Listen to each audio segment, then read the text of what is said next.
All right, welcome back to 3+U and the author of the book, Schooled for Success, How I Plan to Graduate from High School, a Millionaire. Are you kidding me? It's great to have Houston Gunn here. His mom, Michelle, is here on the couch with us also. And Houston, this is pretty incredible. So what year in high school are you right now? Currently, I'm wrapping up my junior year. Wrapping up your junior year, and not a millionaire yet. You got like 1 year to do it, right? 1 year. Okay, my friend. So graduating high school a millionaire, first of all, I don't think any high school students are thinking about even what they're going to do after graduation. I mean, much less I'm going to be a millionaire by the time I graduate high school. How did this start? The book is incredible. I've read a couple of pages and I'm hooked already. Well, I'll first start with the goal, because the goal came before the actual book idea and me actually thinking about writing a book.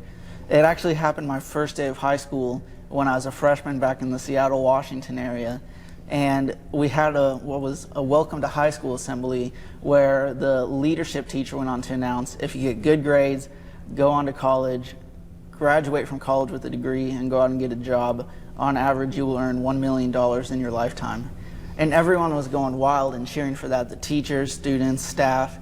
And I really decided to do the math because I've already been somewhat exposed to a whole different world of entrepreneurship and really learning how money works. So I started to do the math, and I figured out if you were to earn $1 million in your lifetime and only to work for 50 years of your life, so let's say 22 by the time you get out of college, sure, to 72, that would only be $20,000 a year, not including taxes or expenses. Wow. So you were thinking, you know, I think I could probably do better than that.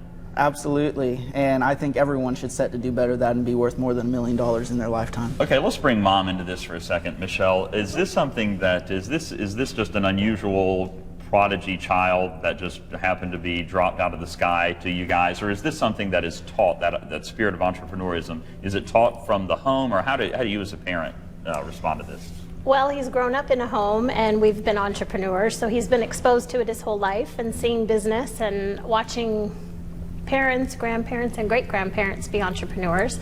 So a lot of it he's just grown up and it's kind of rubbed off, but then again, we don't necessarily keep a lot of business things out of the home. So if he has questions or he's hearing me on the phone, he will ask different things and I share and explain and hope that it will educate him. So it's just kind of rubbed off, I think. And it sounds like he has a natural inquisitive kind of a mind as well, right? Oh, when I picked him up that first day of school and he gets in the car and he said, this has bothered me all day. This is my first day of high school and I can't quit thinking about this. I'm going to make a goal to graduate high school a millionaire. But you know, that's something that we always have been taught and always hear, is that, you know, if you save your money, if you do it the right way, then you can retire a millionaire, and it's a lofty goal. But to back that up to high school, and you're already involved in a number of things, real estate, you've written a book. What are some of the things that you're doing right now to achieve that goal? Well, absolutely. Well, for everyone that doesn't know, I did my first real estate deal at the age of 13, and then that kind of led into me getting more exposed to the world of real estate and having my parents and grandparents come from a real estate world. And then how the book ended up coming along was still during my freshman year in high school back in Washington. We had to do what was called a job shadow project, where you go find somebody in a field of work that interests you and you have to ask them if you could spend the day shadowing and see what a life in their shoes is like. And I decided to ask if I could job shadow a CEO of a private money lending company who's been a mentor to me in the real estate world, and not only me, but my family as well. And he ended up saying yes, and that's one of the things I've really grown and pushed in my book, is it doesn't hurt to ask, because being told no is better than not knowing at all. And I went out and spent the day job shadowing him, finding out what it's like to be a CEO of a multi-million-dollar company. And then I really got to do the interview with him, and he actually challenged me during one of the questions in the interview, which is shared in my book. He said, "Houston, you should write a book," because he knew everything that I've been doing, my real estate deal at that time, and he said, challenged me to write a book to share this message. So I took on the challenge, and here I am today.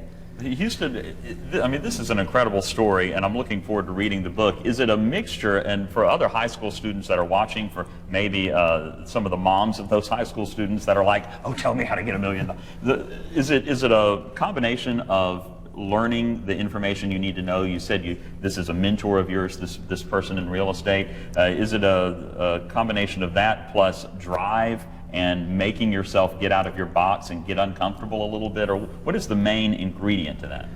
Well, I would say it's two things, and you pretty much hit the mark. It's definitely education and learning, and one thing of kind of how I, inside scoop of how I came up with the title School for Success is I've been attending all these real estate seminars, business conferences, and I would always say after the 3 days of those events that I learned more in those 3 days than I do at school, because they're teaching more real life applicable things that you can apply to life. They teach you about money, especially in the real estate. They teach you not only how to make money in real estate, but how to make your money work for you. And that's one thing that I think is missing in the school systems that I try to bring awareness in my book, is because with my experiences, I've done the business classes, I've done the marketing classes, and they teach you all these definitions, and it's great to know what the actual definition of marketing is, but you don't really learn much if you don't go out there and do it. And that's the second thing, is taking action. Well, Houston, it is absolutely a pleasure to meet you. You can meet him too. And moms, I'm telling you, drag your high school student to meet Houston Gunn. He is going to be at Barnes & Noble coming up Saturday at, what was it, 2 o'clock? From 2 to 4 o'clock. From 2 to 4 o'clock out at Barnes & Noble. So make sure you go and check him out April 19th. That's this Saturday. Houston Gunn, his mom, Michelle, I'm assuming, will be there as well. And moms, while everybody's getting their book autographed by Houston, you can drag Michelle aside and talk to her about what she did also. So an incredible story, and when you make that first million and it's in the bank, which you're on your way to that right now, I want you to come back and see us. And bring us something nice, Houston, for crying out loud. All right. Thanks, buddy. Good to see you, Thank Michelle. you. Thanks for coming in. Thank you. We've got much more 3 Plus You right after this.